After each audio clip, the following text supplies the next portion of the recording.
Good morning, everybody.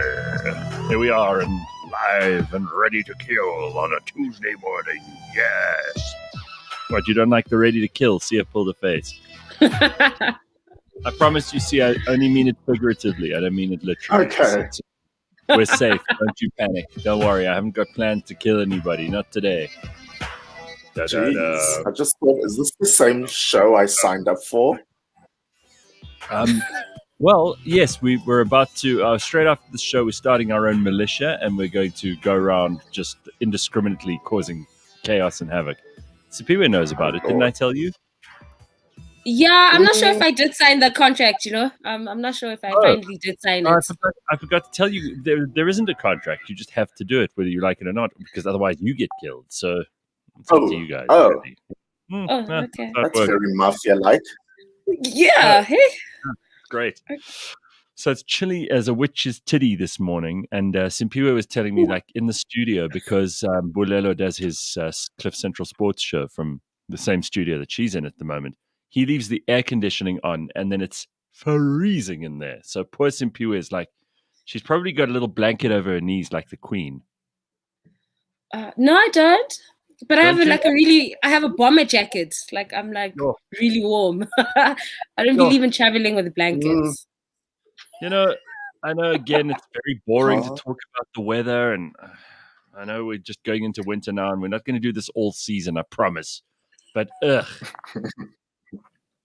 you're too hot, you can always do something.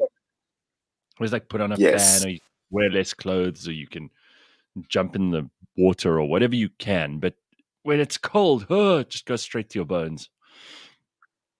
And it is. I'm not a fan of winter.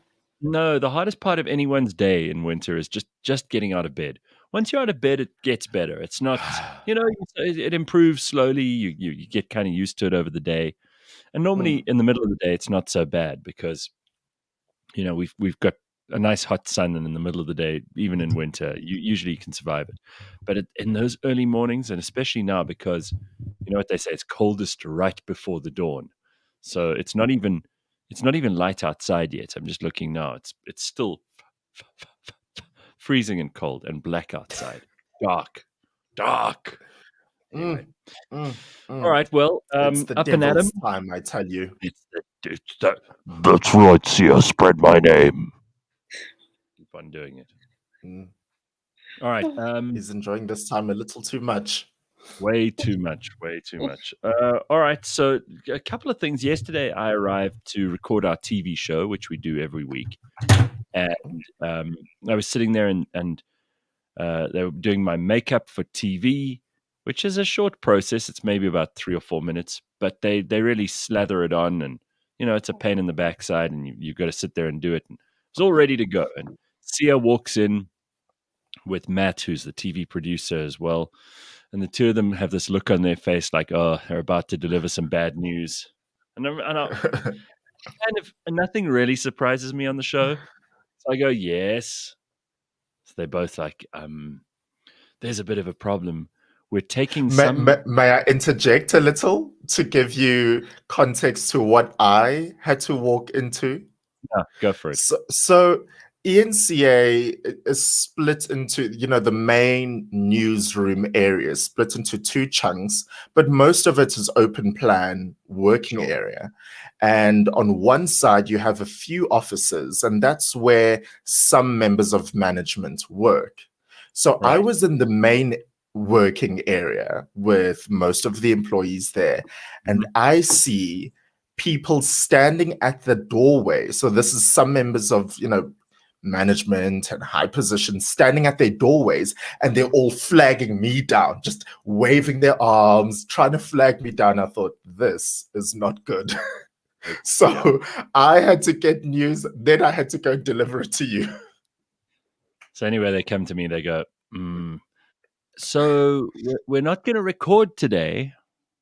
So I said to them, oh, this is great timing. I've not only arrived here for no good, but now I've had my makeup done for nothing. And so all I'm thinking about is the immediate moment. I don't really care what happens after that. So And they explained to me, no, this. What was it that they were taking live? Like Ace Magashule and Jacob Zuma at some rally or something. Anyway. Well, it was the Zuma trial in Pietermaritzburg yesterday. And what they didn't anticipate was that the ANC just had this massive announcement yesterday. Well, it wasn't groundbreaking. It was just that these key people were starting to speak. So it started off when I arrived was Tony Engeni, who just got a microphone out of God knows where and started addressing the crowds. Then Ace Magashule got the microphone and started addressing the crowds. And that's when the channel got news that eventually the former president would also speak.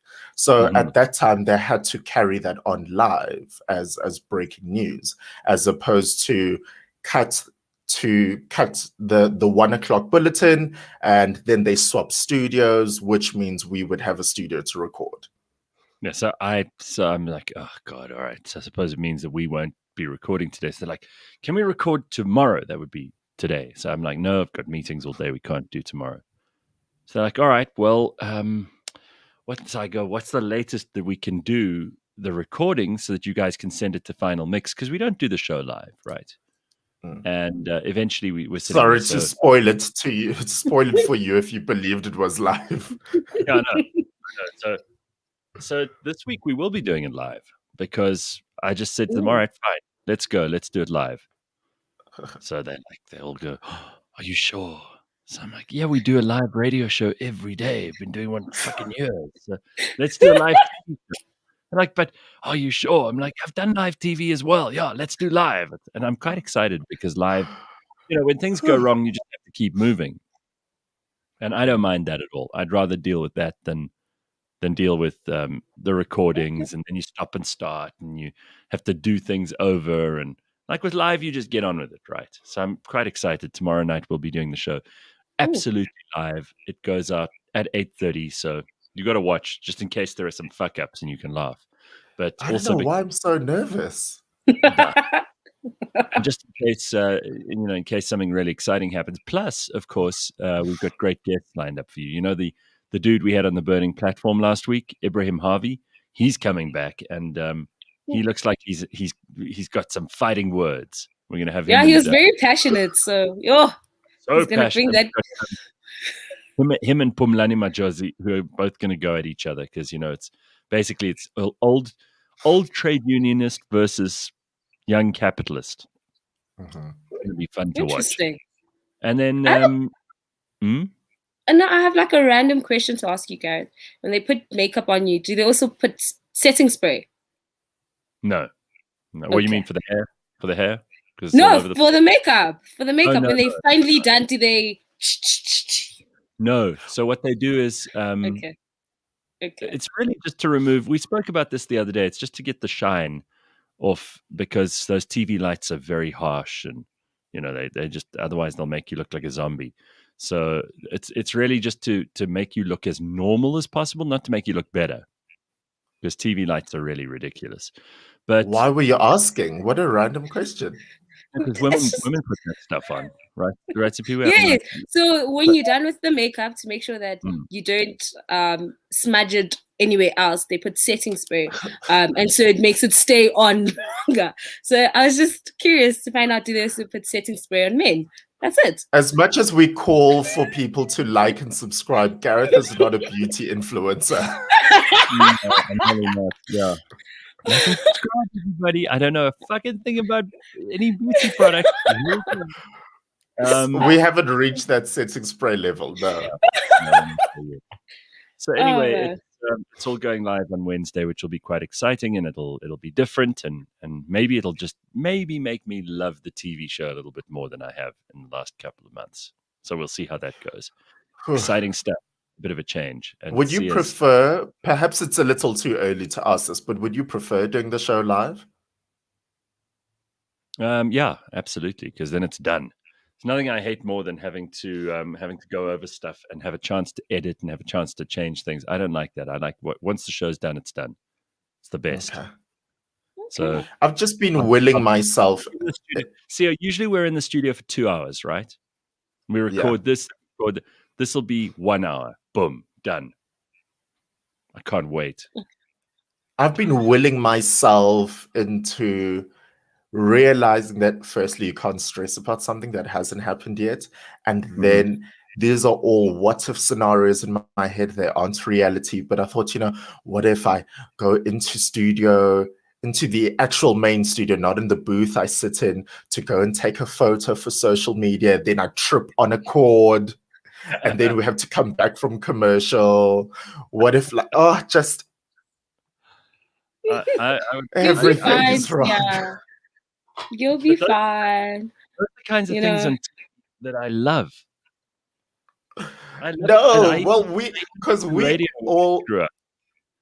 We make fun of these people. We make fun of these news reporters with bloopers. I don't want to be that. No, I love that stuff. I love it.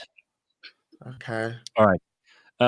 So let's go through a few things here on the comments. Zanele says, Simpiwe is so damned gorgeous. Features on features. Thank you. Nice. Simpiwe, Robert Cunningham's just got like... okay. It's lots of compliments for Simpiwe this morning. Thank you. And then Mpitleng says, good morning, guys. Woke up so early so that I could bath before the load shedding. This is sad. Oh, yeah. Yeah. So apparently, we've got to... Like, I was meant to be load shat this morning, but it didn't happen. So I don't even know if Eskom know what the fuck's going on, I'm not even sure. I think maybe they're rolling on African time. Yeah. Something that I don't know really what they're good at. Like, or if someone's in the mood, they'll be like, "Oh yeah, go on, Jay, today." Yeah. Oops. Exactly. I'm not gonna get worried if we end up doing the show, 5 minutes late or 10 minutes late when they do load shedding. It's not going to be the end of the world, and I'm not going to let it get to me. I'm just going to get on with it, and that goes for all of us. And whatever happens. Getting upset. Do you remember when APSA did that massive launch and they had drones in the air and they were all multicolored? Yes. Yeah. Yeah. Yes. That is how the building that they rebranded or something in town, right? Yeah, and they could like alternate different colors of the different drones, and they made different pictures and color sequence. That's how I envision the powers that be at Eskom to figure out load shedding. They're probably sitting and they're looking at all of these buttons that represents different areas, and they go, what color sequence do I want to make now? Let's go red, red, red, green, green, red. That looks pretty. Meanwhile, then... Yeah, it's like we're all off like that. Yeah, it's totally random. Yeah, there's a video that was circulating a while back where it was like a guy who had like a list of ex-girlfriends, and then it was like, Mbali stays in the north. Oh, yes. Lights off, okay. And then like the next, this person, no, I like her, no, Midrand can stay on. And it's like that's how they do it. They're just let's see. I've said before that there are certain places in South Africa that don't get load shed. If you're near a hospital, for example, your neighborhood usually is okay. Or if you are near where government ministers or very important officials live, then sometimes you don't get load shedded. So that's something to bear in mind if you're buying property, because some people are, believe it or not, there are some people who've actually made money in 2020 and are looking to move house or upgrade or downgrade or whatever. So maybe you want to be in a neighborhood where you won't be load shat. It could be quite useful to know that stuff. So find out who else is in the neighborhood who's very important. Oh yeah, that helps. Here's some breaking news from our listeners who are clearly more on the ball than us. So breaking news. Wait, let me play the breaking news sound here. Okay, give us the breaking news. Yeah, go for it. Load shedding suspended until Tuesday evening. Okay. Eskom has suspended load shedding for Tuesday morning and afternoon and is expected to implement it again at 5. Sorry, it went into Peter Ndoro there. I thought...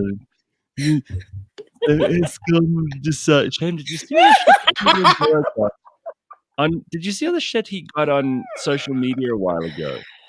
Because the SABC fired, like, I don't know, about 4 or 5 useless people there.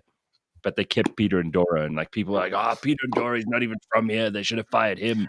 Bunch of shitheads who don't know anything. I mean, like, really, Peter and Dora could probably do a better job of news reading than any one of those people who were complaining about him, times 10. And they're like, come on, Dora, guys. open up the industries. Like, come on, who the hell are you? Peter and Dora is a professional. Give him the job. He'll do it properly. All those people who are complaining about him couldn't sit the right way around on a toilet. Honestly. Anyway, Peter and Dora would say, so Eskom decided not to suspend load shedding anymore till 6 o'clock this evening. So that's hardly... Yes. Is that news? For what? For 12 hours, they're not going to be load shedding? So we must all be excited about that? Ooh! Hooray! Whole 12 hours, Eskom, that you've managed to get your job done. Idiots. I'm trying to see what the reasoning is. Okay, so they say over the past 24 hours, Eskom teams have returned 7 generation units to service. And so this has helped ease the supply constraints and enabled Eskom to suspend load shedding at this point. Well done. But only ease for 12 hours. Like not yes. a month, 3 weeks. Okay. All right. So they'll cut it. They'll start implementing it again at 5. And then they say it will run...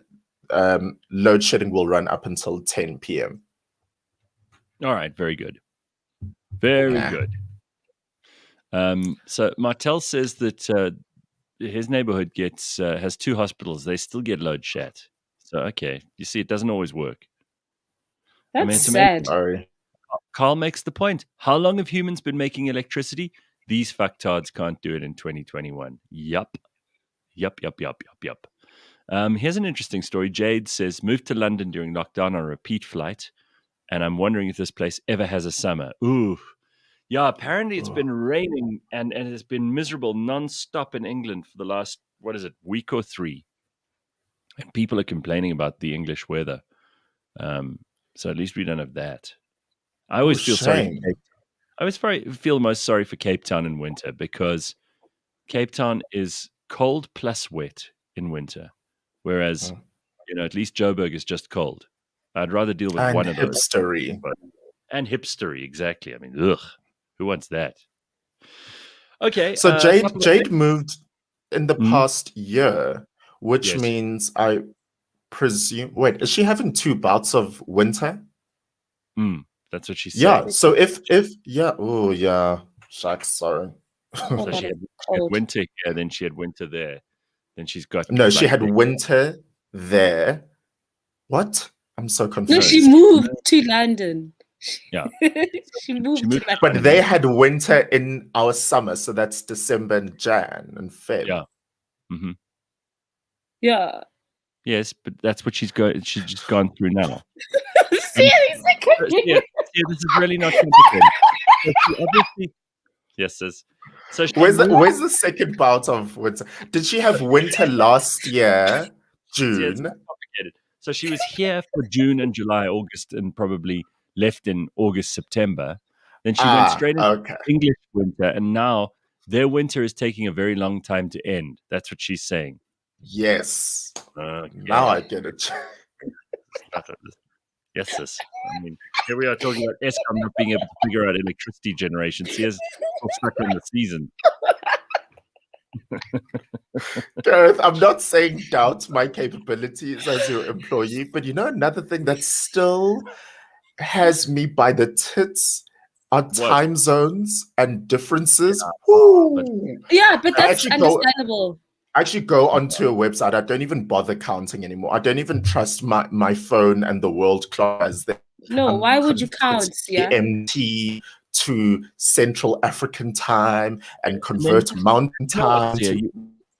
It also gets really complicated because you've got to worry about daylight savings time, which complicates things in the hemisphere. So it's easier if you just look it up on a website. I mean, I used to know that stuff, but I promise you I couldn't tell you now. I know we're not Greenwich Mean Time. We're the same time as Athens, roughly.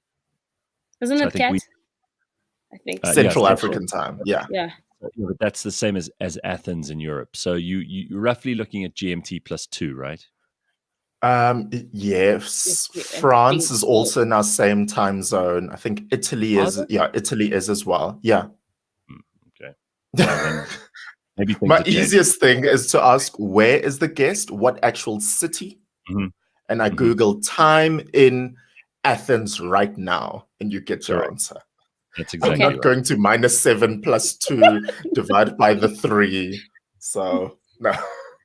Okay. Tracy says, imagine Sia being in charge of ESCOM. Okay. Ooh. Guys, we got to talk about this thing because it came up in the news over the weekend that apparently they are considering polyandry as being a right in South Africa and something which we must take very seriously. So you know what polygamy is? Polygamy is the ability for one man to have many wives. Polyandry is the ability for one woman to have many husbands. Mm. So it's largely an academic debate because this is not going to happen. I mean, there are not that many women out there who are looking to have more than one husband. Women look at men and they're like, just one is more than enough. Thank you very much. I need more of that in my life. But there are Too men. much drama. There are men who traditionally, in certain societies, like there are certain local indigenous people who prefer to be married to many different women. That's polygamy, and that happens also with um, the Mormons in Salt Lake City in America. There are also some places in Asia where they have polygamy. They also have that in parts of South America, as I understand it. But it's very rare to find societies that are polyandrous. So I'm not even sure Mm. if I know about one. If anybody who's listening to us this morning knows about a polyandrous society, I'd be interested to know where that happens. But it has to be the exception, not the rule. These days, because there are exceptions made for every rule. Like, you get people who don't have conventional families. And there's an email I'll read you in a moment from a teacher who listens to us. And we've actually spoken to her before, Gabby. And she's told us about how her Gen Z class learn about all this stuff. But just because there is an exception to these things doesn't mean that that exception needs to have a whole rule created for it. It's just an exception. Um, it's not going to make very much difference to most of us because most women are not running around trying to find 5 or 6 husbands, or even 1 or 2 husbands. A lot of women would be perfectly happy, thank you so much, if they didn't even have to have a husband. And many women don't, right? So I don't know if this makes any difference. What do you think of it? Do you think it's stupid? You think it's just one of those stories that becomes a topic for people to discuss in society and then they get bored and they move on? I think for me, it's been quite an interesting read because for over the years, I'm quite a modern day woman. And so I've always said to my friends, I think it's really nice for guys to be able to say, well, I want to take a second wife and I want to be with more than one partner. But the minute I say, hey, would you be okay with me wanting more than one partner? It's kind of like, oh no, can't do that, can't do that. It's so I've always looked at it like this. If you can't ask for something, and not expect me to ask for the very same thing. So if you want to be in an open relationship, a polygamous relationship, that's great, but they know that I'm going to expect to have the same privileges as you to be able to go out and have more than one partner. And I think that's kind of where I've always looked at it, but I wouldn't do it. It's not for me. It's not my cup of tea. No, sir, no, ma'am. Don't sign me up. So yeah. Yeah, I mean, listen, I'm all for equality, but I actually think that the whole idea, even for polygamy, it's very rare that most men who want to have more than one wife, you have to first of all be able to afford it, which is out of Yes. most people's range. So it's very very rare that you'll meet a man who's completely polygamous, or who can afford to be polygamous, and therefore I don't know that we need to create separate laws for this. I agree with you, Simpiwe, that it's fine if it's equal, but I think there are enough laws in the country that make it very clear that men and women are equal. If we now have to have a polyandry law, it just seems like a waste of Parliament's time. Seems like they really could be spending that time doing other things. Plus, I mean, we know home affairs, right? You can't get a passport in a hurry. You can't get your birth certificate if you go and line up there now. They are really far behind. So for them to have to deal with this as well is just kind of crazy. But I also want to know, how would it work in South Africa? Because, like, when you look at it, when a woman gets married, she takes her husband's surname.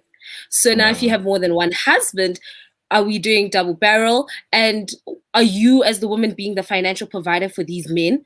How does it work? Because in a polygamous setup, you already know that the man is the provider. He'll provide for the various households. He's the one in charge. So are we saying that I'm now in charge and, I'm the one ruling, and it's like you taking on my surname? I have so many questions. It's tricky. I don't know. Hey, I think I was someone's decided this is a subject we need to discuss. Yeah, but I'm fascinated by the fact that it struck a very particular nerve with the country over the past couple of days. So many people are riled up about this, and even people who are opposing it so seriously. Like I heard Kenneth Mushwe from the ACDP.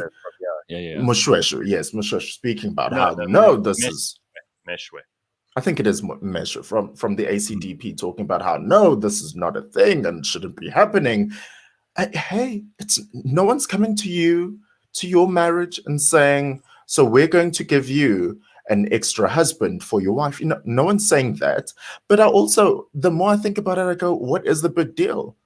I'm actually surprised that our law, as progressive in comparison to the rest of the world, hasn't allowed this. But yeah, people are really like stuck up about it. Even when I went home mid-afternoon on Sunday, and I found my mom talking about it, and she was raising similar concerns and ideas to what you've been raising, Simpiwe, because she was saying, so wait. If I die, no. She was asking, if one of my husbands die, originally and commonly in African traditions, when a woman loses a husband, you have to wear black, and the days leading up to a funeral, you have to sit on a mattress and mourn your husband for a week or something. So she goes, does that mean that I will sit on a mattress for a week? And then what if my second husband dies next week? Who am I wearing black for? I'm like, woman, you aren't even in this situation. Like, why are you so worried about this? So here are the cases that I've been able to find. It seems to have been a relatively common practice in Tibet. A survey of 753 Tibetan families found 13% of them practiced polyandry. It still exists in India in minorities, also in Bhutan and northern parts of Nepal. So it's very much that particular part of Asia. Okay. And then they say that it has occurred in Nigeria among the Niemba and some pre-contact Polynesian societies, though probably only among higher caste women. It is encountered in some regions of Yunnan and Sichuan provinces in China, but otherwise there are not very many all over the world. So it's a very rare occurrence. Very strange. And they say, kind of in the preamble to all of this, that of the 1,231 societies listed in the ethnographic atlas, only 186 were found to be monogamous. Wow. Out of 1,231, only 186 are monogamous. 453 had occasional polygyny.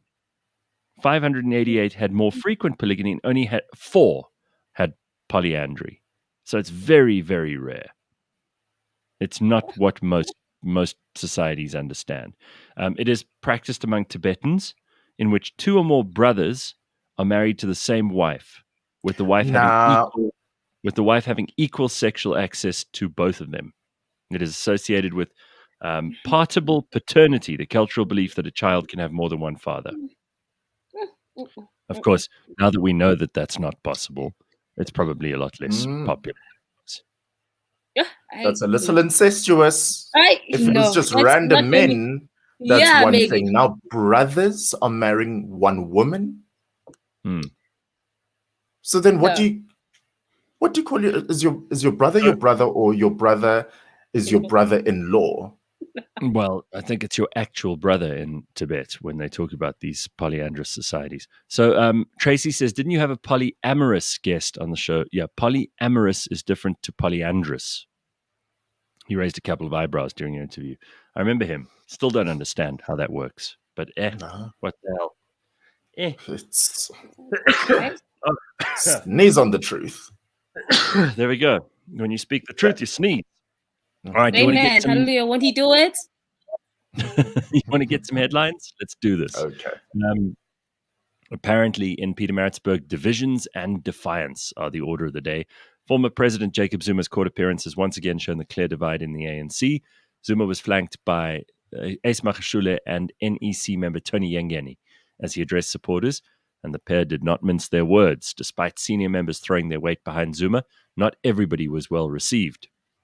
Sihle Zikalala and Mdumiseni Ntuli were rejected by some of the crowd. They were booed. Zuma lawyers said they are not convinced by the pair's sudden support, but the former president has cautioned his followers against exposing divisions in public. Who cares? Really, who cares? This is so embarrassing. The whole thing is just such a disgrace, such a mess, the ANC. Meanwhile, President Ramaphosa is in Paris at the moment. He's started traveling again. He's attending a summit on the financing of African economies in Paris. He'll hold bilateral meetings with other African heads of state to discuss the continent's efforts to recover from COVID-19. French President Emmanuel Macron convened the summit, which is also being attended by the presidents of Angola, the DRC, Senegal, and the Ivory Coast. So they're looking for investment money, basically. We'll see how that goes for Cyril. And then, speaking of France, Emmanuel Macron has cancelled debt to help the inspirational country of Sudan, he says. President Emmanuel Macron said on Monday that France would cancel $5 billion in debt that is owed by Sudan, hailing the African nation as an inspiration for its transition after years of authoritarian rule. Macron hosted Sudan's new leadership in Paris. It's probably part of the same meeting. French leader made clear the biggest priority for making progress would be to rid Sudan of its burden of debt, which amounts in total to some $60 billion, adding that he hoped other creditors would follow suit. So, I mean, if you're going to reward a country for not being an autocratic state anymore, then one of the things you can do probably is to cancel their debt. So that's nice. To anyone who I owe money to, I'll send them the link, this link. Yeah, there we go. Hey, send them a link, and then they'll go, Sia, you're so inspirational. We're just going to thank cancel you. Oh, why not? Exactly. And then this is another sad story. This is continually happening, but 5,000 immigrants, that's about 1,000 of them from 1,000 of them minors, reached Spain's North African enclave of Ceuta on Monday from neighboring Morocco. These are people who are fleeing Africa to get to Europe. So, as we've discussed many times on the show, if Europe is so bad and so horrible and so evil and so nasty and so Western and so racist and all of these things, then why are people fleeing there in numbers? 5,000 people in a day. That's extraordinary. Don't tell me that isn't quite something. 5,000 migrants reached Spain's Spain's coast, from North Africa. A spokesman for the Spanish government in Ceuta said the scale of the influx, which comes at a time of high tension between Madrid and Rabat, was unprecedented and could rise even further. The migrants had reached the enclave by swimming or walking at low tide from beaches in Morocco, which is a few kilometers to the south. So they didn't even need to get onto boats. During the morning, the delegation put the number at 100 arrivals, saying they were mostly young men, but also included children and some women who'd used inflatable swimming rings and rubber dinghies. Unbelievable. People would go to such trouble to get there. Nobody wants to live in Africa. Yikes. The U.S. A certain U.S. state has made death row inmates choose the electric chair or the firing squad. So, which one do you think is cheaper? I'm not being flippant here, but which do you think is cheaper to do? Electric chair or firing squad? What do you go for? Simpiwe, you're up. Electric chair. That's my final answer. Even with Eskom being as expensive as it is? Yeah, I'd still go with the electric chair. Sia Sangweni, what do you think? Electric chair or? I think firing squad is cheaper. What would I choose? Gosh, I want to of any of those. Well, the firing squad is much cheaper. I'm sorry to tell you. Yeah, I assume the weapons are there. They just stand and you shoot. So you just, I mean, the cost of a bullet as opposed to the cost of the very high amperage of electricity that you have to put through a human body to roast it and to end that person's life. It's much, much more expensive to put someone in the electric chair. So bullets. I prefer playing Russian roulette alone. No, see, I think that being shot by a firing squad's probably easier. It's probably a lot less painful. You walk up and you're anticipating it. No, but same is happening. You get strapped to the chair. Are you joking? That isn't much more traumatic. Being strapped to the chair. When you feel the buzz and the burn and the heat and the. Mm-hmm. No, that's why you smell yourself roasting. No, thank you. Actually, I'd like to shoot myself. Not even Russian roulette. Let me just shoot myself. No, you don't get that option. The firing squad will shoot you. You think they're going to give you a loaded gun if you're a dangerous felon and they're going to put you to death? They're going to give you a gun? Yeah, good idea. No, they shoot you.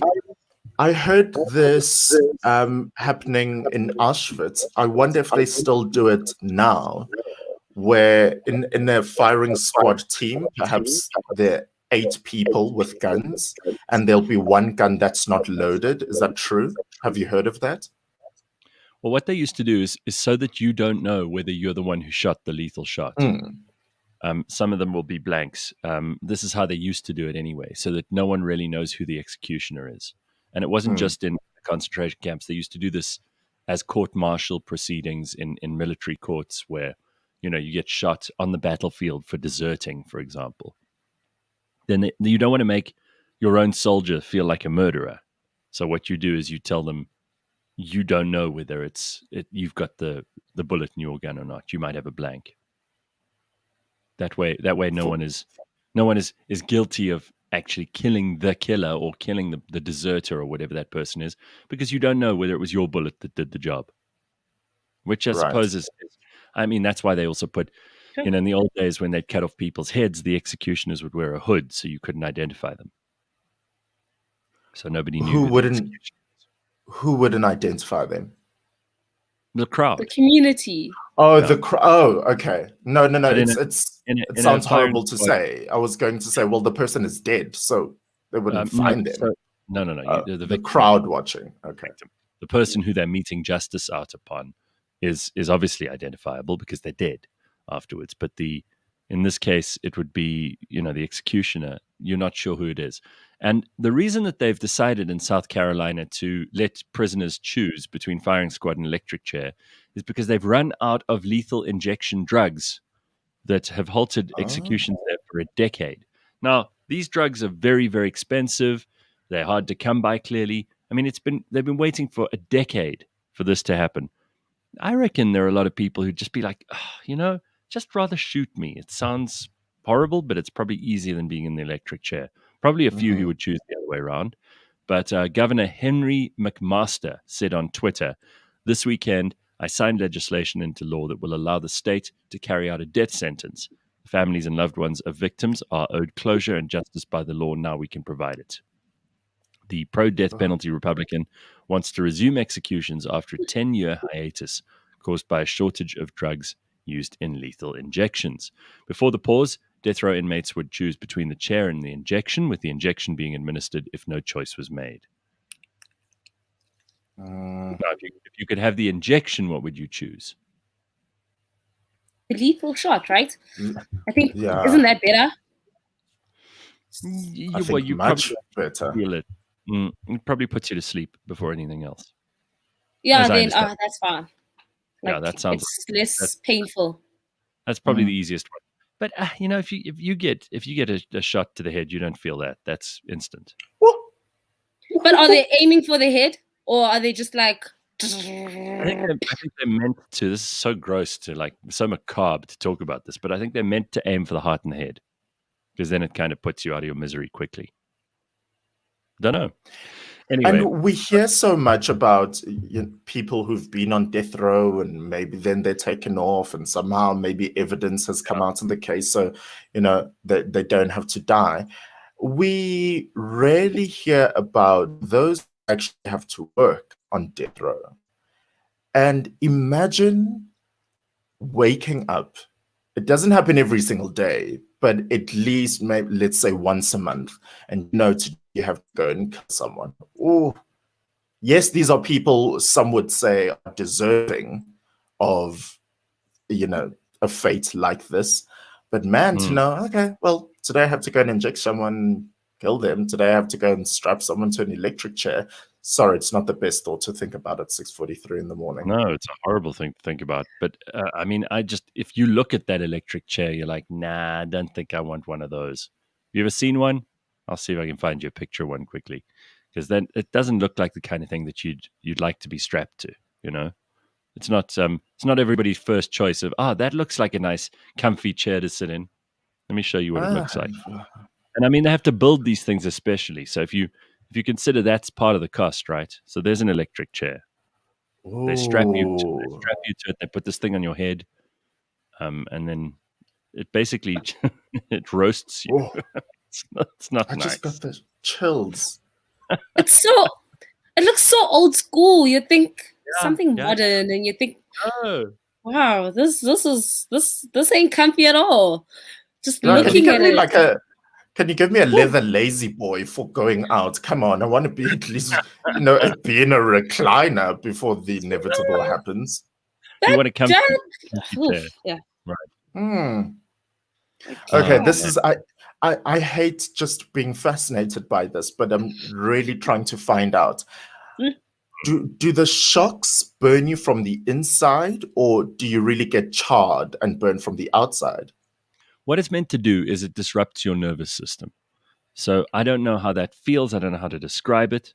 But what, all your nerves in your body run on electricity, runs on charges being passed down sodium and potassium ions in your nerves. So what this does, it disrupts that whole process, and it basically you get an overload of electricity through your nervous system. It shuts you down. I don't think you could feel anything. I think it all just kind of happens. And it happens fairly quickly. But there are those horrible stories of people who don't die immediately, and then they end up having to, like they just roast away slowly, which is that's got to be the worst. I'm not okay. Like, how that is. Yeah. Oh Lord. And your family is watching at the time, so I'm not assuming your family, the family of the people you've killed. Yeah. Still. So imagine them sitting there on the other side going, roast, roast, roast, roast, roast. Because they're upset, right? They've lost a family member or whatever it is to your craziness. So they're not exactly hoping that it's going to be an easy ride for you. But they usually get invited, and they sit behind glass where the victim can't see them, but they can see the victim. Or in this case, victim being the perpetrator of a murder or whatever it might be that deserves capital punishment. Anyway. Thanks. Next time I go to the shops and I walk past the rotisserie with the chickens, I'll look at that in a different way. If anything, this should just be an extra reason why we should not commit crimes, everybody. Let's just not commit crime so we don't have to be roasted in some electric chair. And I know we don't have an electric chair in South Africa, or I don't think we ever used a firing squad in South Africa, but we certainly had a death penalty. And it was usually hanging or lethal injection. I think hanging was the most common South African death penalty. But I heard that was like the most painful way to die, because they have to snap the neck, but it doesn't always just snap immediately. So you could be there like for a while. According to Corona's electric chairs don't work on taxi drivers because they're bad conductors.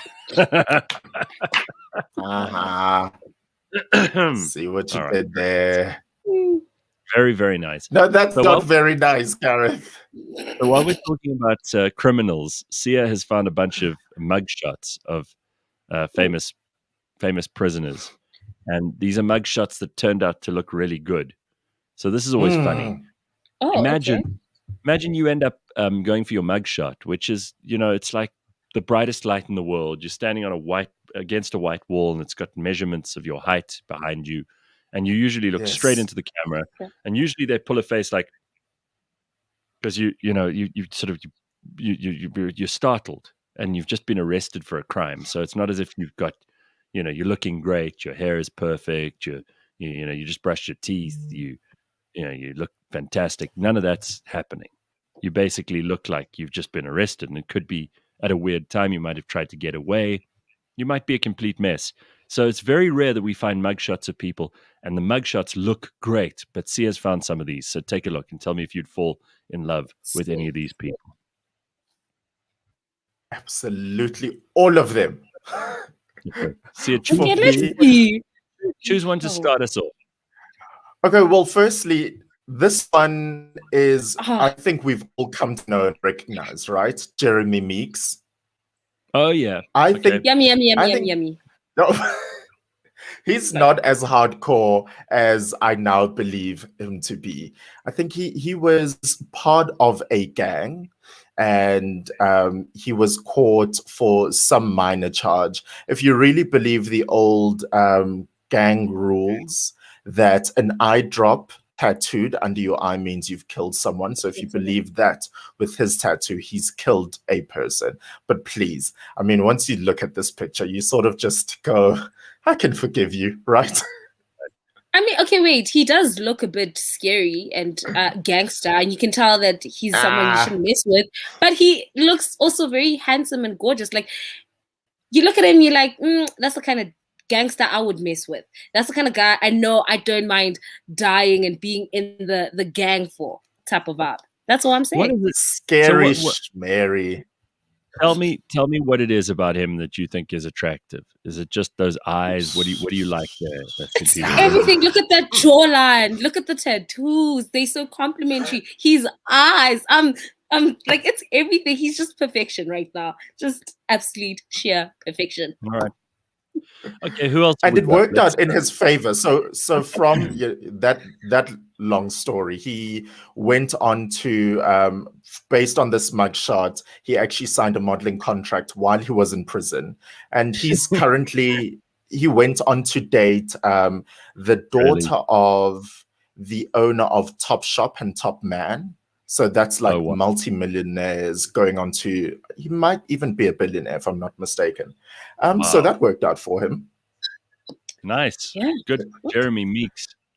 Yeah. Okay. Number 4, in my opinion, is Sarah Seawright. Look at that.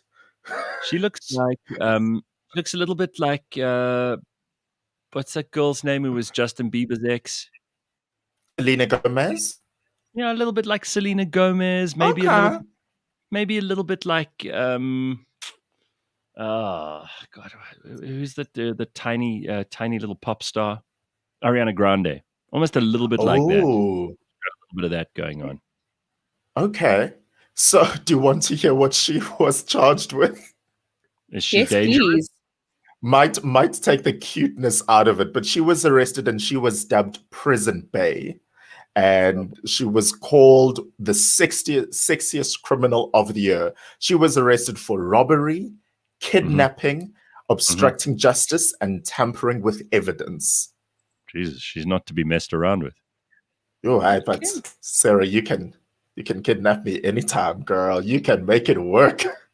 She's very gorgeous. Cute-looking girl, yeah. Well, good for her. I mean, listen, she's probably dangerous as hell. She probably knows how to handle a firearm and probably would know how to mess you up. But okay, we're just judging them on their looks now. We're just being superficial, so don't worry too much about what they've done. Who else have you got for us? Now, with this next one, I ask you to not look at her in her current state, but look at her for her natural features. Look at Veronica. Okay. All right, here's Veronica. Let's take a look at her. I'm so disappointed. No, and no. So like, as Veronica. What's the problem? No, in this category of like hot mugshots, she does not fall part of this list. I'm sorry. No, she looks like a hot mess, and no, there's nothing cute here. I'm with Sia. She's got nice. She's got nice eyes. She seems to have her hair is a mess, but I think it could be styled very nicely. She's got a pretty face. I don't see any problems Yeah. No. You can see from the makeup that she's been out, like the mascara is smudged and the hair's all over. No, in this particular category, I just disagree. There's nothing And that remember, screams hottie. Yes. No. remember, everybody, we're being superficial now. We don't really, this is like if we were in prison, would we be interested in these people as they came into prison? Would they be Heck, the people? I'm sorry. I'd be interested in these people outside of prison too. Right. Okay. So who's next? Okay. Yeah. Who's next? No, next. All right. Next. Let's see who else we have. Number 2, look at my favorite Lorena. Oh, she's gorgeous. No, come on, she's gorgeous. Okay, yes. I think I have something with jawlines. Like, look at that jawline. Oh my gosh. Look at the eyebrows. Look at her eyes. She's smizing. Oh, Yes. Sarah would be proud. She has a cute button nose, these gorgeous, naturally red and pouty lips. And this is when I also add that she was a Miss El Paso USA. So she's a beauty queen. Okay, yes. Okay. And she was arrested for shoplifting. Is that all? That's all. You know what? She was probably on her way to her next beauty pageant. She needed a second outfit. Didn't exactly have the money. And then she thought, well, let me just quickly steal this dress. But she was found for that. Hey, Lorena. Hello, Lorena. Miss El Paso, USA.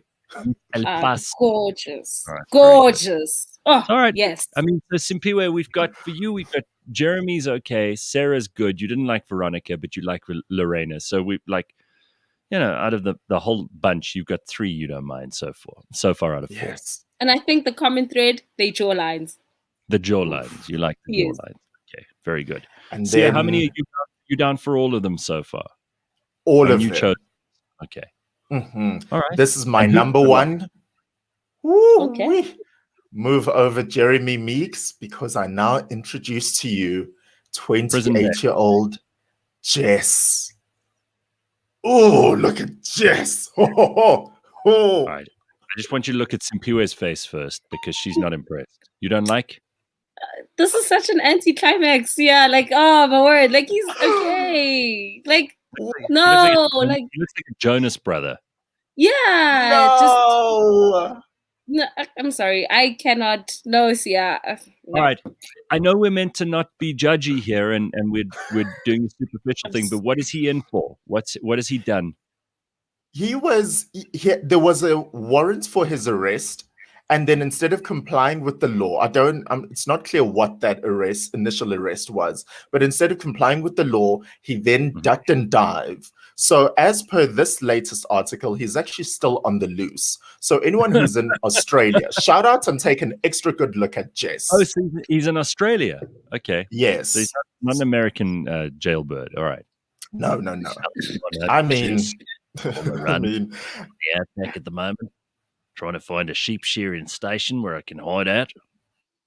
As of a few weeks ago, his single mugshot had been circulated more than 330 times with more than 6,300 comments. People are like, yo, actually, where is Jess? Is this Jess's Tinder profile? So I wish I was in Australia right now. I'd track him down. Okay, you do that, yeah. You can do that. Well, one comment that killed with someone commented and said, actually, I hope I find Jess on Tinder just to match with him. Imagine if you were such a stupid criminal that you went on Tinder and you gave like your location, and then the cops found you because you were on Tinder trying to get laid, even though everything else you're doing to try and get away from it. I think it's a matter of time until we have those stories, because criminals have proven that they are not smart. So one day he'll be in South Africa and he's trying to hook up with, a local hunty, and then boom shaka boom. That's how he gets caught. Jess has been missing since Jan, and let me tell you, I think he's shaved his head. He has a new set of teeth, and he probably has a couple of neck tattoos to throw people off. Well, the most important compliment that I've seen for Sia and for Simpiwe is this morning's from Bihleng, who says, based on what you guys have just done, I want to go manhunting at the clubs. Open up. All right. So as soon as the clubs open up again, Sia and Sipua, you take Bihleng for a hookup night where you're going to go and find. Yes. You're going to manhunt with him. No problem. I'll be a great wing woman. You must just tell me what are you looking for, what your type is, and I'll make sure to be like, hey, how you doing? And we'll chat them up for you. Good. Very good. All right. Well, coming up in the next hour, I've got a really great email here that I want to get to from Gabriella, who's going to tell us about how this is a combination of two things we've been talking about in the last while. First of all, how you teach Gen Z kids, who pretty much are growing up with cancel culture as a part of their reality, and also what they think of a show like Friends, because apparently they love it. We'll also we'll get through some more really cool emails. We've also got Blind History. Season 5, episode 6 coming up, and it's a real monster this week. One of the worst people we've covered in Blind History. So hang around for that one. Lots of good stuff.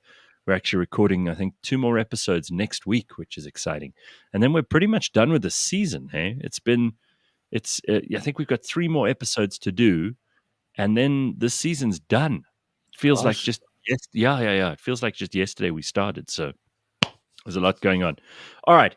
Very, very good. We've got plenty more where that came from, and you've got to stick around if you want to hear some more. If you've got anything on your mind you want to share with us, then tell us what is going down. All you have to do is send us a message, which you can do on YouTube right now if you're watching us live. Or if you're not watching us live, you're listening to the podcast, you can send us an email anytime you want, Gareth@cliffcentral.com. Or if you want to use the SMS or the WhatsApp line, you can do that too, 079 748 2090.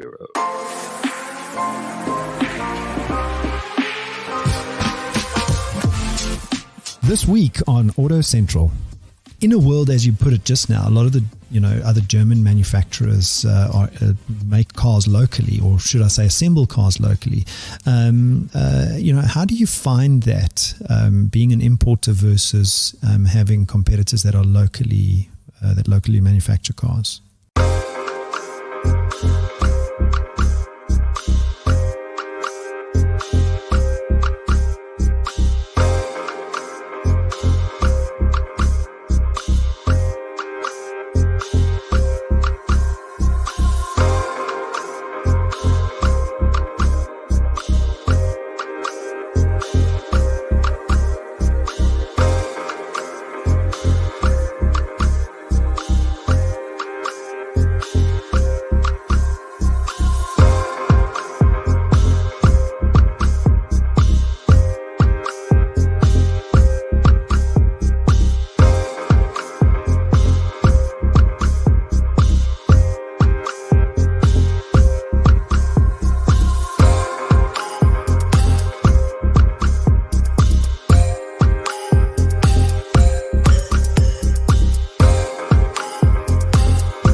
Just because it's about technology, connecting your business to the rest of the world doesn't mean you need to send rockets to space and use complicated solutions.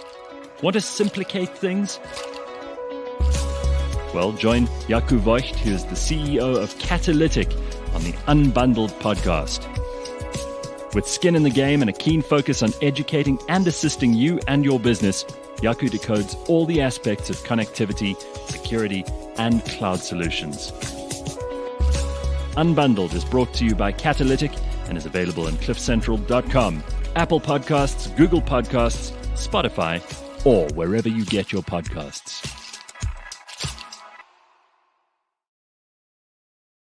We are live, cliffcentral.com on a Tuesday morning. Simpiwe Mtetwa and Sia Sangweni and me all here to look after you this morning as you start your day on this cold winter's morning.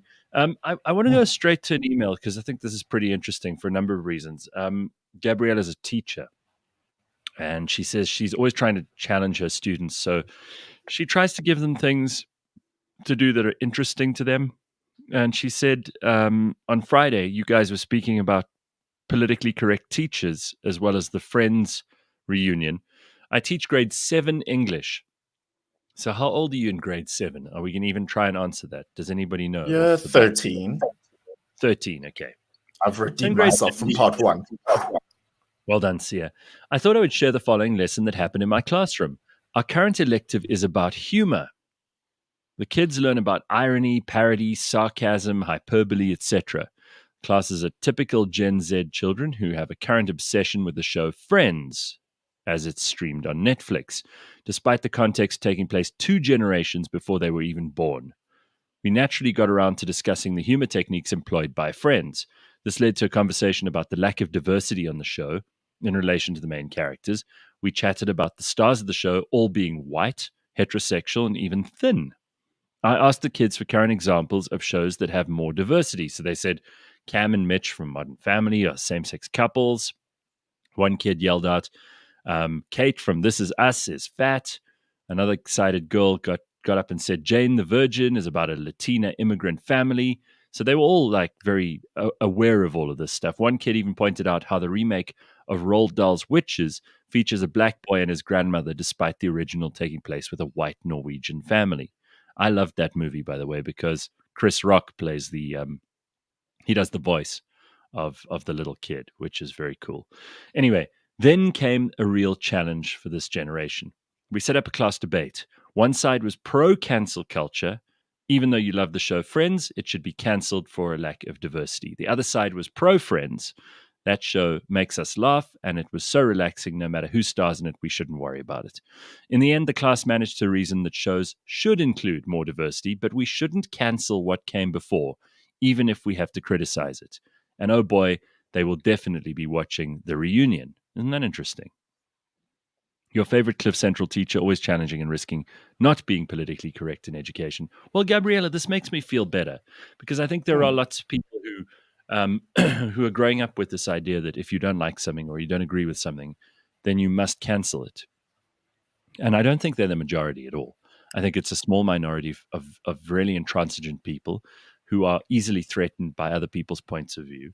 But I'm really genuinely pleased to hear that there are a lot of kids growing up who understand that even if there's a lack of diversity or things aren't politically correct because they were made some time ago, that they still have a place. And you can't just erase them from the experience of humanity. And a show like Friends was massively successful in the 90s because it was funny. And it was interesting and people liked it and they thought that it referred obliquely to them in some way, shape or form. You know, people could identify with the characters, no matter who they were. I mean, I don't believe there were any blondes in the show except Lisa Kudrow, but that didn't make me feel like I wasn't represented, you know? So I think you can break it down any way you like. But I thought that was a really interesting email from Gabriella. And it makes me feel like there are, you know, the kids are all right, basically. So what do you think of that? Any comments on that from you two? I sort of agree with her. I agree with how they're teaching the kids. I think we shouldn't necessarily always want to be quick to cancel what was in the past, but I think we should learn from it. You know, they always say in order to not recreate history, you need to learn it. So learn what was created before, but that doesn't stop you from creating your own channels. And you shouldn't. I think my biggest issue is that we want to be included in everything instead of creating your own kind of flavor and mix. Like, this is why BET works so well. And this is why we have like channels like E. It's for different markets and different people. Now we're going on to E and saying we want more black things on E, knowing that that was never their market. So for me, it's just understanding that diversity doesn't look like having a show like Friends and having 4 black people in it. No. It's saying, oh, there's Friends.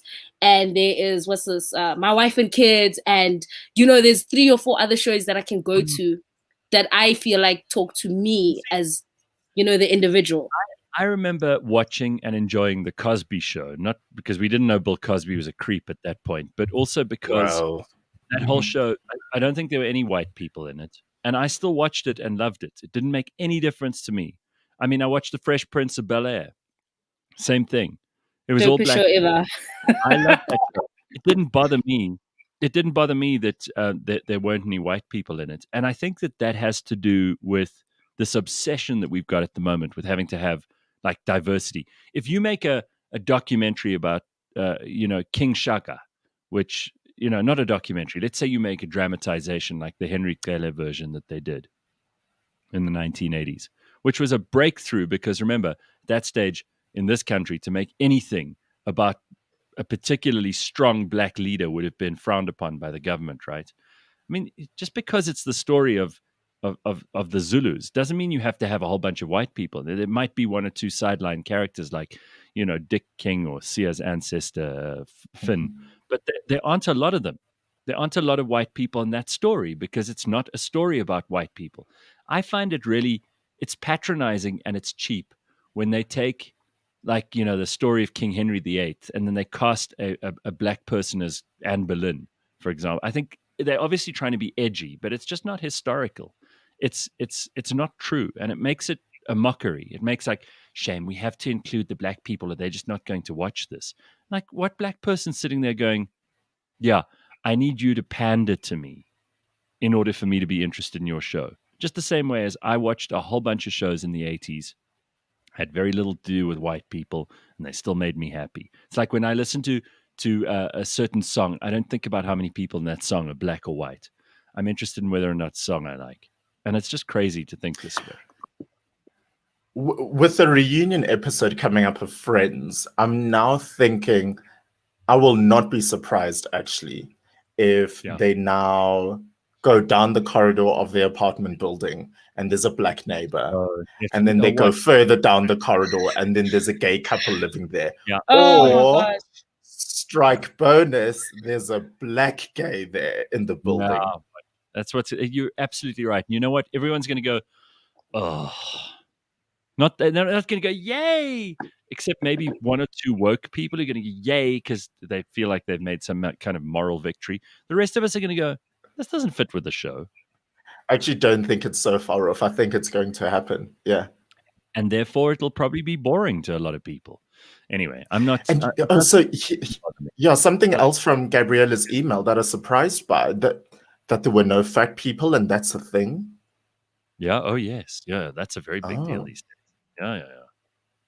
Gotta have Lizzo and everything. We had Fat Albert back in the day. Hey. Oh, damn, that was also Cosby. Damn you, Phil. Ruining everything we like. Like them. Oh, yeah, it's... Damn. Look, I just want to bring up one other thing, because this has been going on as a kind of undercurrent while we've been talking about current affairs. A lot of people talking about the Israeli-Palestine situation.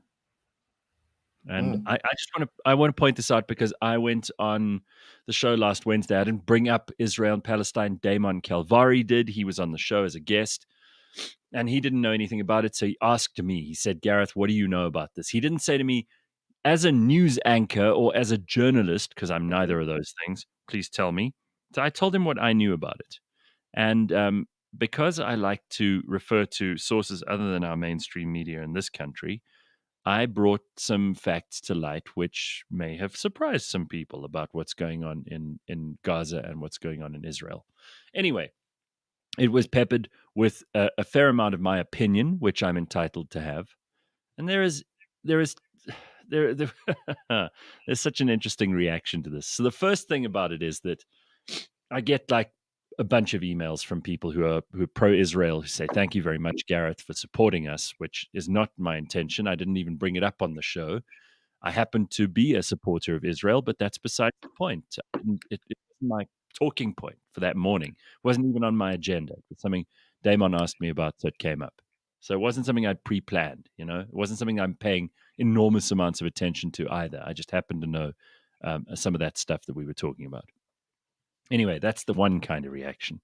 So thank you very much for for your emails in that respect, it's always good to hear from people. And I got lots of emails from people in Israel saying to me, oh, it's nice to see there's someone in South Africa who's got a balanced point of view on this. Of course, balanced is in their opinion, right? And so in mine. The other kind of reaction I get, and these are the two majority reactions, and there are some minority ones, which I'll cover in a second. But the other one I get from people is like, fuck you, die in a fire, you piece of shit. You don't know anything. Educate yourself.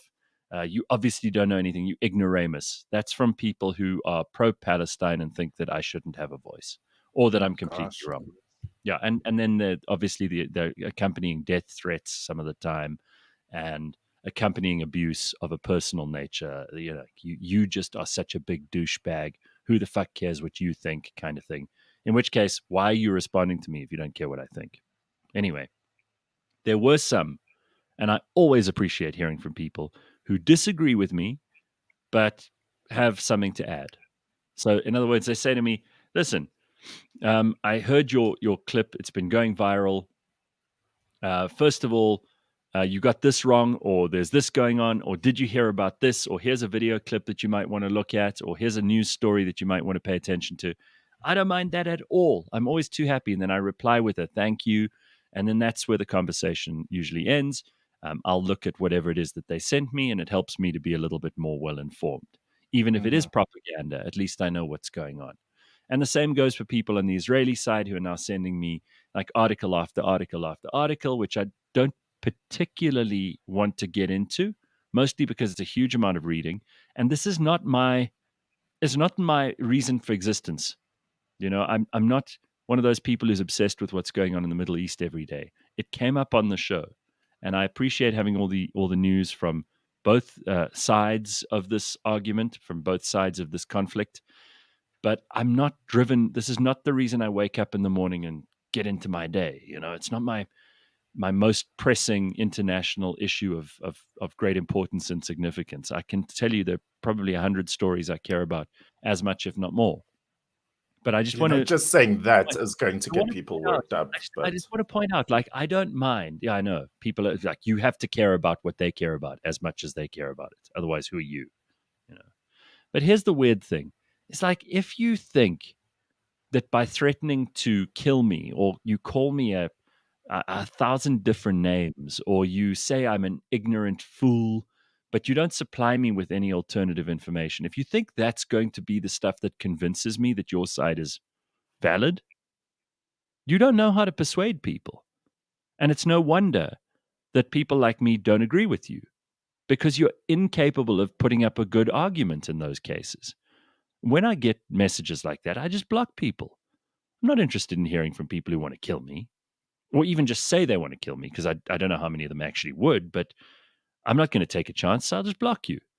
If you want to persuade me, put up a good argument, like some of these very thoughtful people who disagree with me have. And the same goes for what we were talking about now with friends, or with cancel culture, or anything else. It's amazing how bad some people are at being persuasive, how bad some people are at being able to put forward a good argument. And then they have the temerity to call me ignorant. You're like, you can't call me ignorant when you don't proffer a better argument yourself. You're probably a whole lot worse. And just because you disagree with me doesn't mean that you have to hate me. You might, and you're entitled to hate me if you don't like me. But that's not going to persuade me to change my mind.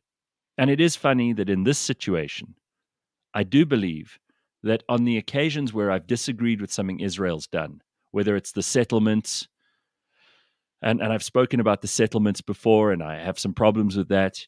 If I talk about that, I don't get death threats from the pro-Israel lobby. But funny, say something pro-Israel, you get death threats from the other side. So I think there's some housekeeping to be done by the pro-Palestinian lobby in this country. Some serious housekeeping, because you've got some real monstrosities in your ranks, and they're not doing you any favors in terms of finding people like me who are somewhere in the middle and convincing us that your cause is worthwhile. You don't do that by telling people that they must die. That's all I wanted to say on that front. It seems to me to be a very... It's not this is not a question of both sides are equally guilty of saying and doing stupid things.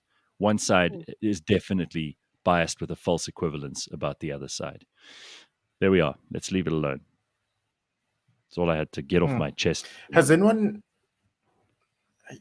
noticed, just my only point on this topic is, I have received so much, I'll call it propaganda, even though that's a bit of a sensational word.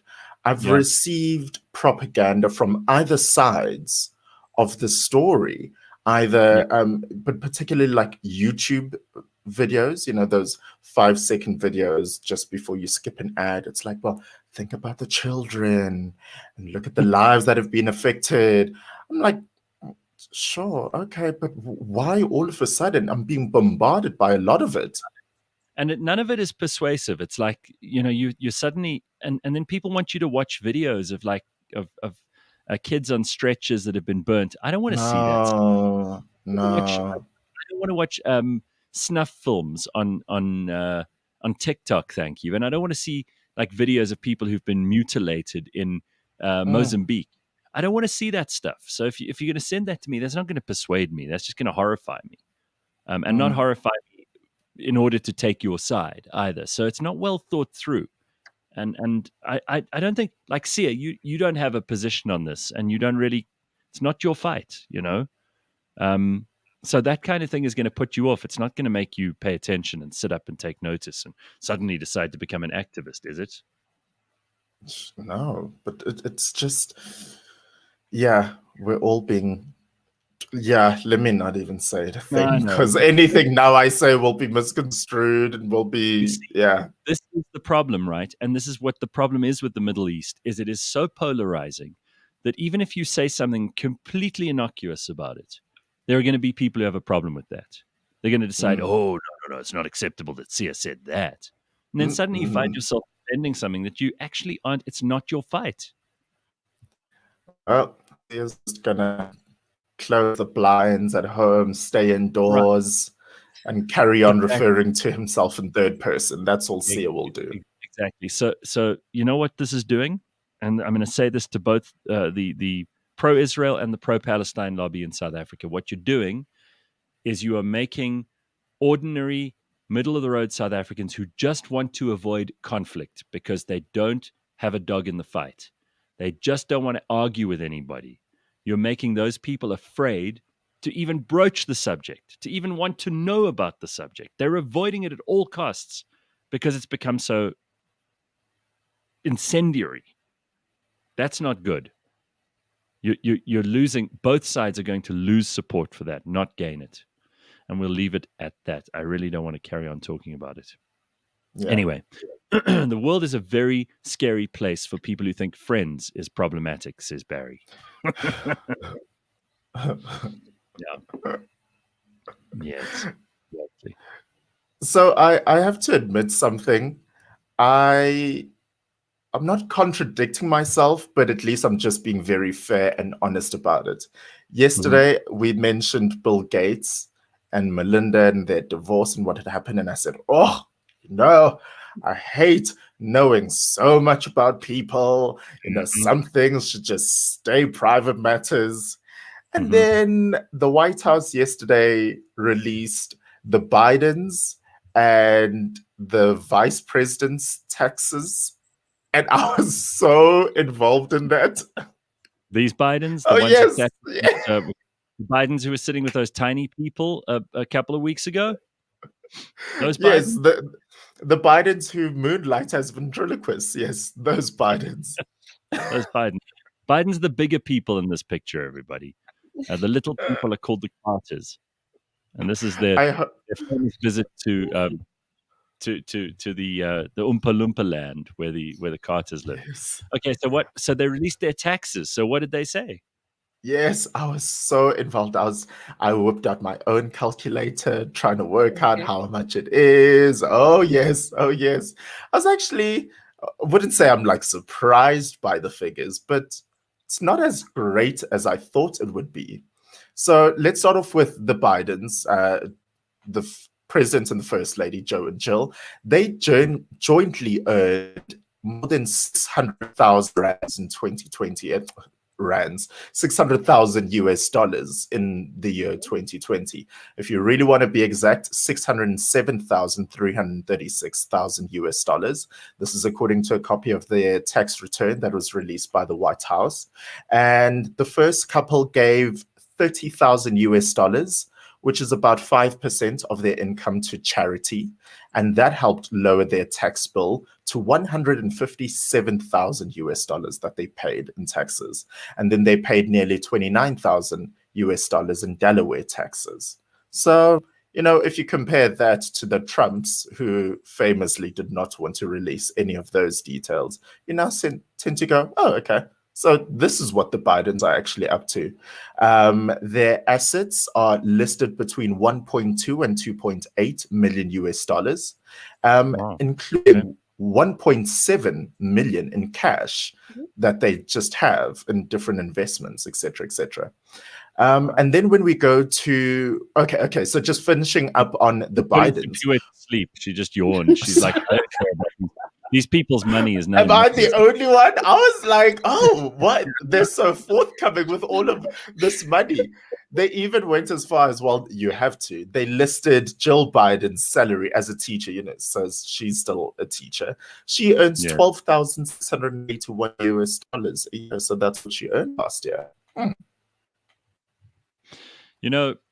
I mean, this is all good and well, but they have like they have a few houses, the Bidens, and they've definitely lived well enough. I mean, she's a teacher, so she's teachers never earn huge salaries, but I still find it appalling that this man has been since he was in his 30s. He's basically been on welfare because he works for the government, right? So when you work for the government, that's the same as being on welfare. So I'm not impressed by this. Specifically since 1973. Yeah, since he was it's even earlier than that, Sia, because he was in state legislature, and he was he's been a professional politician since he was in his 30s. So he's never actually earned money in the private sector. He's never created an actual job. He's never worked in an environment where market forces determine his success or failure. When you work for government, it's very easy to earn.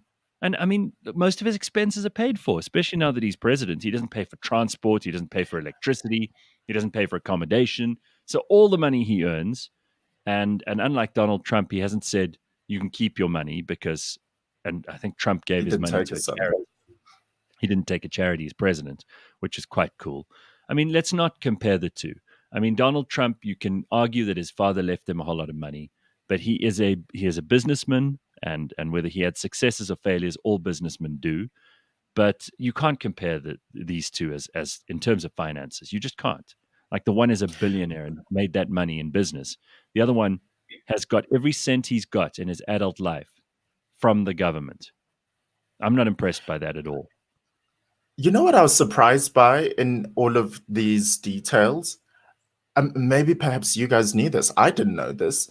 If it is pertaining to the first family in the White House, and it is not a state event, the first family has to pay for whatever those expenses are. So, for example, if they host a private dinner with their friends and some family over, however much is costed for the chef or for the decorations, it's actually billed to them monthly, and they have to pay it back. Isn't that a little schnorrer for the White House? Yes, the taxpayers are glad that they've, they pay for it on their own accord. I thought, I don't schnorrer. I think it's absolutely essential that if you work for the government and you do private things, you should pay for yourself. It's not the taxpayer's job to pay for you and your friends to have dinner just because you're at the White House. You should pay for that. Sorry. So you'll be billed for everything. You had 3 chicken wings on Thursday, and you had 4 balloons. You know Hunter Biden, the crackhead son of Joe Biden. I just want to. He's a crackhead. No, by his own admission, he was on. Hey, he did that interview where he said he was walking around sniffing his carpets for leftover cocaine and crack. The guy is a crackhead. Who dated who? And he dated Bo's he dated his wife or ex? deceased brother's wife. He often would pay for prostitutes. He's a mess of a human being. How can he be worth? And you can look this up, argue with me if you'd like, especially those people who always say, "Oh, Gareth, you're such a pro-Trump oak." So go and look this up, and you find anybody who will be able to refute in a sensible, reasonable, and calm fashion, explain even why Hunter Biden is worth $100 million. Someone explain that. That's a lot of money. That's a lot of money, right? Oh, that's a lot of money. He's got no special skill. He's not the brightest crayon in the box. Tell me how Hunter Biden is worth $100 million. And tell me that So that what isn't now? just a little bit suspicious. Just saying. That's all. Anyway. Yeah. Don't be suspicious. Don't be No, suspicious. don't be Wait, suspicious. how was that? Is this for real? Real? Where do they list that? That's his net value. Hunter Biden, $100 million. And remember, Joe Biden actually said, he's the smartest man I know. Joe said that about his crackhead son. The smartest man he knows. Yeah. Do you not mean what? Okay, they're different values here. Check it out. Um, I'm very comfortable that this is correct. $100 million. According to celebritynetworth.com, they list him as $1 million US. That's what his celebrity net worth is. Just those. He was on the board of a Chinese government-owned company and a Ukrainian oil company. So that doesn't make you just a millionaire. Yeah, they say he's been serving strategic interests of China's government and military while he served as a board member of Beijing-based investment firm BHR Partners. Right. He also served on the board of Ukrainian gas giant Burisma between 2014 and 2019, which paid him $50,000 US a month. Mm-hmm. Okay, I'm not getting the actual figure, but okay. Well, Yeah. you keep looking; you'll find it eventually. It's not as if it's hidden. It's not as if it's hidden. And all of his finances are still being combed through at the moment. Of course, they're being combed through by the administration that his father runs. But remember, we were told that this was not a story, and his laptop that was stolen was not a story, because it was inconvenient that it happened just at the time of the election. Now suddenly it's, he admitted it. It's my laptop. And yeah, that was, those pictures were of me with the hookers and the coke. And I wasn't. What do you think, Gareth? I may be involved with a Chinese oil company that may have interests in America that may be completely opposed to American interests, but I'm just Hunter Biden. I'm just the smartest man my dad knows. It's like Dudu Zanezuma running for president. He's currently under investigation by the FBI. That is clear. Anyway, go and have a look. Well. This is not the kind of thing you could just ignore, everybody. It's something. So Joe and Jill, they don't have a whole lot of money. Just it's amazing that his son, who's got no skills whatsoever, is worth $100 million. That's just a little interesting side anecdote worth paying attention. Yeah. Mm-hmm. All right, very good. The plot thickens. Corona's boring says, Gareth, maybe Hunter spent 99 million on crack and has only got 1 million left. Yeah, that's the figure I keep on seeing. They keep on listing Joe at around 9 and then Hunter for around 1 million. But then what he's earned over time fluctuates as well. Some they say the board role earns him 3 million and not. And let's see. Very exciting. This is good stuff. All right, it is time for us to get to blind history for this morning, and we're going to look at someone who is much, much worse, I can say this objectively, than any of the politicians we deal with today. And we've got some pretty horrible politicians in the world today, but they are nothing as compared with this king. His name is Leopold II of Belgium. He was an absolute son of a bitch. No, he was. I know in blind history, a lot of people like to hear about the bad guys. So we try to find an equal mix of bad and good people in history. And with this guy, I tried to find any redeeming qualities and characteristics, and it was impossible.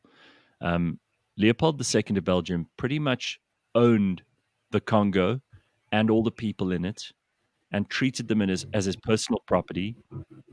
He not only treated them like, he mistreated them in the worst ways possible. And you're going to have to listen to this. You're going to have to pay attention. And believe me, it's the ugliest story that you're going to hear in blind history for some time. But it's something you've got to know. Happened on our own continent. And here he is in this latest episode of Blind History, Leopold of Belgium. So if you don't enjoy watching this video live now, you can also download all of the information. You can also download the podcasts as you like and listen to it through the course of your day today. Hopefully you have a very productive and excellent and exciting day. And you can listen to all the previous episodes. If you've missed any of them, then you can go back and watch and listen to all the Blind History episodes on cliffcentral.com.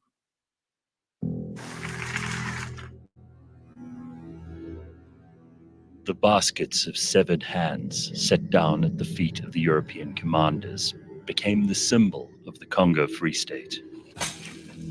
That's how US author Peter Forbath described it in his book, The River Congo. Collecting hands had become an end in itself. Soldiers of the Force Publique brought the hands instead of rubber.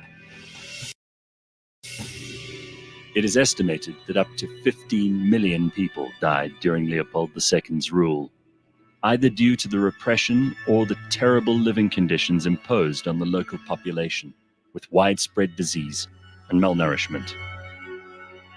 This was the way Leopold II of Belgium liked his colony to run.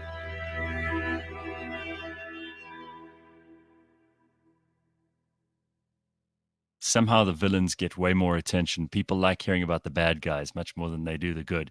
And man, have we found a bad guy for you.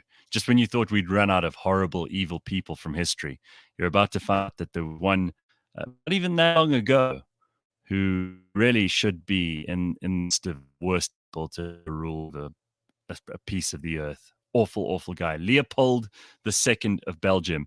I'm sitting with Anthony Medera, who's my co-host on Blind History. So, I mean, just right off the bat, do you agree with me? This guy's got to be in the Hall of the Damned. Yeah, he's just horrible. Horrible. Horrible. The more I investigated, it was just terrible what he actually did and what he got away with. He was smooth, eh? And very few redeeming qualities in this guy. He was like a materialistic, greedy, jumped up suddenly, not even particularly well-established dynasty in Belgium. He was only the second king. And the things he did in the Congo, really, I mean, for what he did there, Belgium shouldn't really even be a country anymore. I think that it's. I don't want to get into the Belgian side, but imagine him sitting around a dinner table with all the other kings and queens. I mean, he must have really felt inferiority complex. You know, he's got a speck in Western Europe. Maybe that's why he did what he did.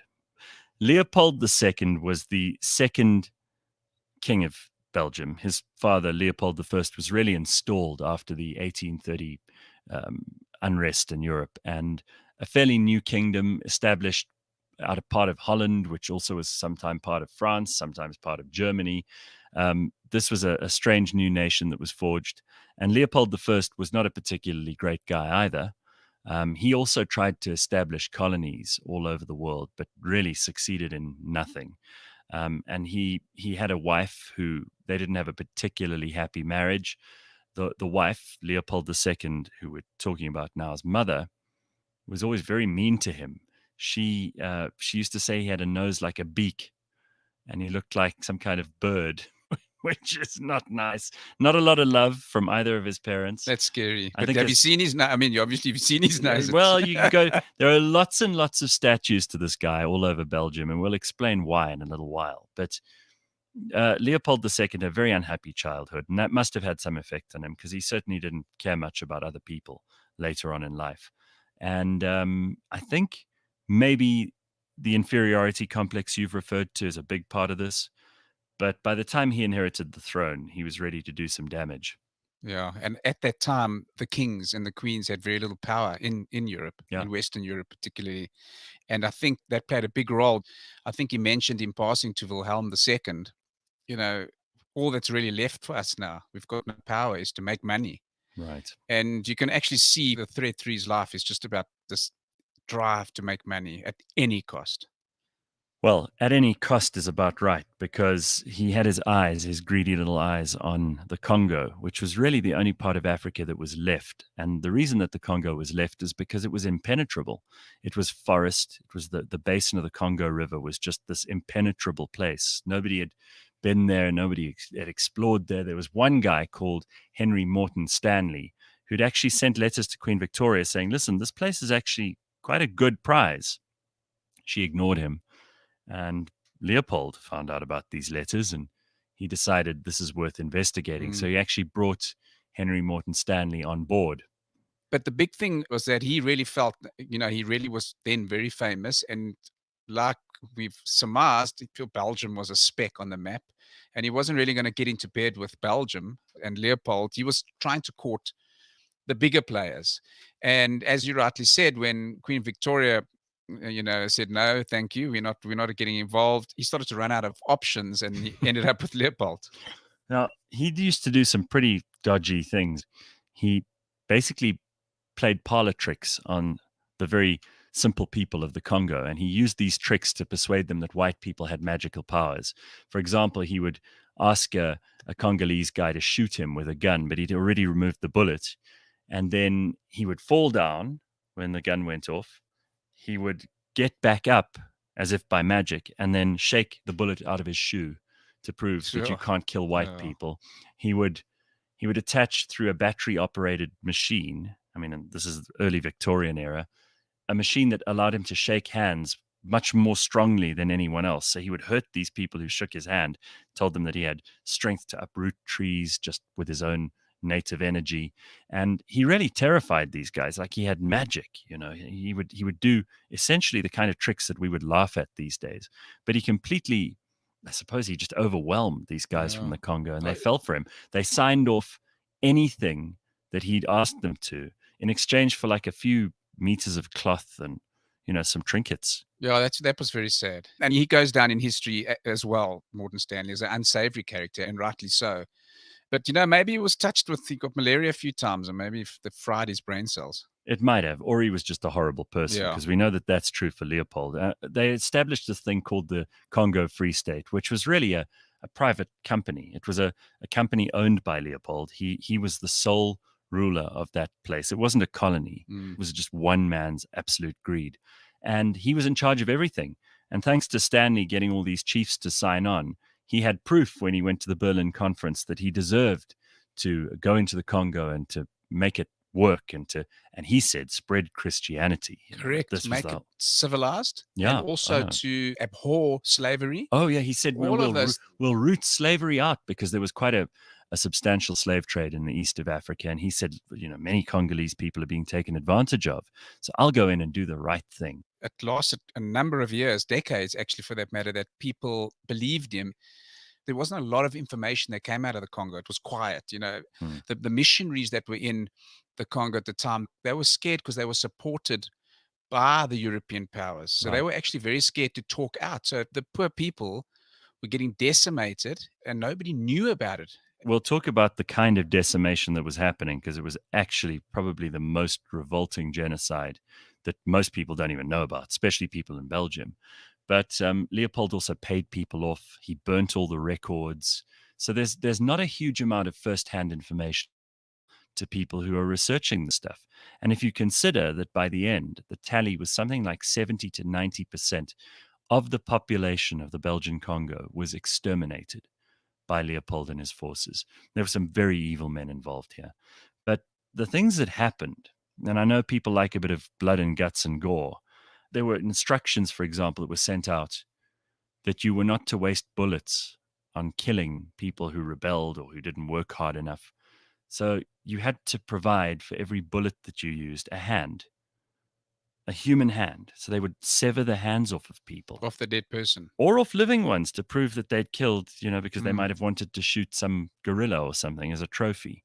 And they used to incentivize, in inverted commas, the colonial masters, the governors general, to get the guys to work really hard. And they would work these poor people to the bone. They'd basically cover themselves in rubber. And then when they got back, the rubber would be cut off of them. And if they didn't bring back enough rubber, then they'd be killed. they'd be beaten. They'd lose a hand. They'd lose a foot. They'd have their genitals cut off. I mean, this is the kind of thing that you'd expect from, Vikings in the 600s AD. But also they kidnapped their daughters and they kidnapped their wives. Yes. And you could just imagine how traumatizing that is. And so they would do anything to make sure that they are safe. They're going to be killed if you don't collect X, Y, and Z. As that rubber started getting less and less in the areas that their villages were, they had to go further and further away, weeks away, to get rubber to try and keep up with the quotas. Apparently, one of Leopold's lieutenants in Africa, who managed most of the Congo from inside the Congo, used to actually keep skulls as decorations in his garden.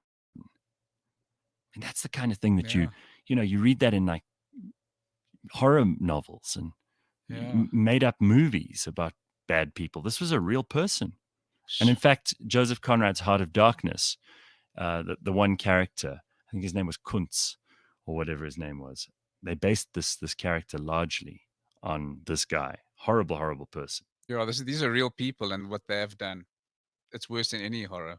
I'm just going to read this to you quickly. The missionary, John Harris of Baringa, was so shocked by what he'd encountered that he wrote to Leopold's chief agent in the Congo saying this: "I've just returned from a journey inland to the village of Isongo Mboyo. The abject misery and utter abandon is positively indescribable. I was so moved, Your Excellency, by the people's stories that I took the liberty of promising them that in the future you will only kill them for crimes they commit." Yeah. Horrible. Did you also read about how he had like a museum of Central Africa where he just brought in chains like 50 to 100 Congolese people? Yeah, but it's a human. It was a human zoo, and they would make these people live outside. Many of them died of pneumonia and flu, and people would come and throw bananas and peanuts at them, and really, it's just the most ugly. All the things that people complain about in racism now. I think if they knew what actually happened under Leopold, they'd feel a lot more justified. Very sad. Well, he made a lot of money, old Leopold II, a huge amount of money out of the Congo Free State. And he had this force publique, which was really a mercenary army. And he recruited from all over Europe. Lots of people who had an adventurous spirit thought, this is the way for me to gain fame and fortune. And they would join his army. And he'd even recruit Congolese and Tanzanian and people from Zanzibar and Dar es Salaam to join his army. And to do the dirty work. To do the dirty work, exactly. And these guys were paid probably quite well for the time, but they only realized when they got there what they were actually required to do and how this was probably the biggest slave camp in the world since slavery had been abolished. A lot of them got, even the people from Belgium that were there, like you mentioned, the Governor General, they became desensitized by these acts that were carried out all the time. We've seemed to have focused only on the Congo, but really that is his legacy. He tried to make his legacy look very different, Leopold II. He built huge monuments and museums and palaces and public buildings all over Belgium with the riches that he'd gained. He became, I think in today's money, a billionaire, and was certainly one of the richest people in the world by the time that he died. And all of that was just taken straight out of the Congo, straight into his pocket.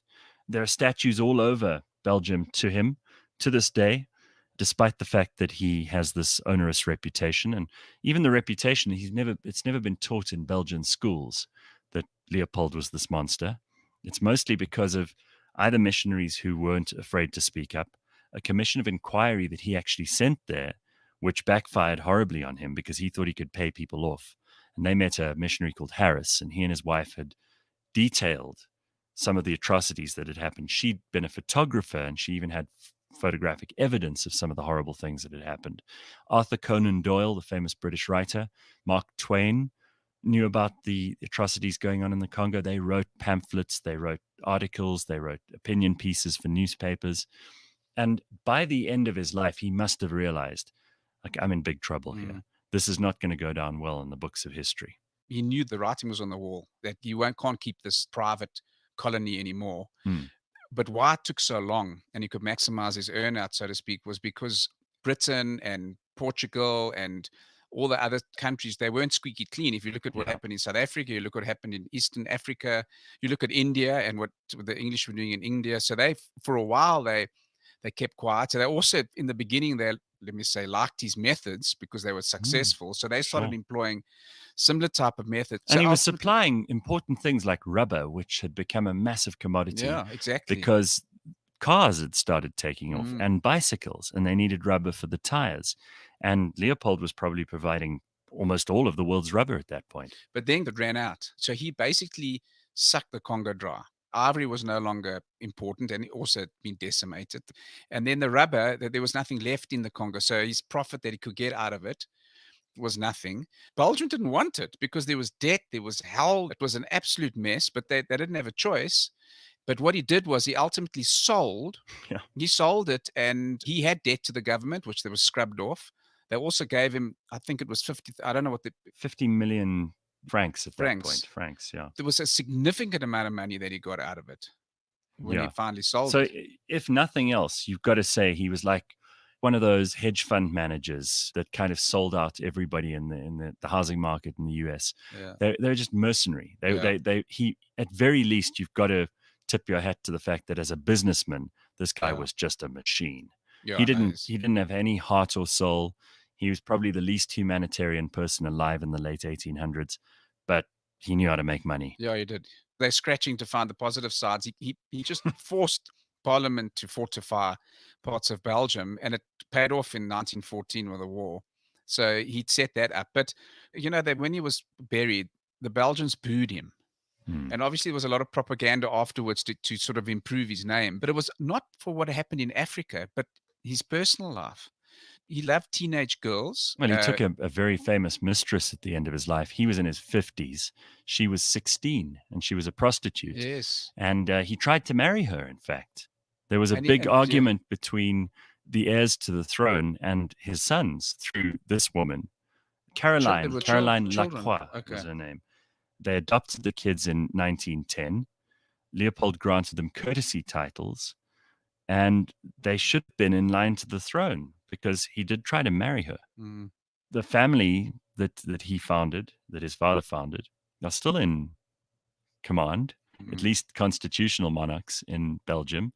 And I'm sure that there's going to be much more in the future that will force them to account for their ancestors' bad behavior. There's also a little bit of blood on their hands by the other colonists. Oh, sure. The mad scramble for Africa. Then you get this Morton Stanley shady character, and it was all just a pot of evil. Well, I think that probably this guy deserves to go down as one of the most horrible people in history. Certainly, there are kings who were much more bloodthirsty personally, and kings who killed more people by their own hand. But this guy seems to have ordered, without any compunction, the death of many millions. They say it's somewhere between 4 and 12 million people may have died in the Congo during his reign there. And that's just an astronomical number. Apparently the 4th biggest genocide in history. Sure. If you think that all the bad people, the really evil people, lived very long ago, and that Stalin and Hitler were, aberrations, literally 40 years before Hitler and Stalin, there was this guy, Leopold of Belgium, and he was just as goddamned evil. Blind History is brought to you by Taylor Blinds and Shutters. All the episodes are available on the cliffcentral.com website and app, as well as Apple Podcasts, Google Podcasts, Spotify, or wherever you get your podcasts.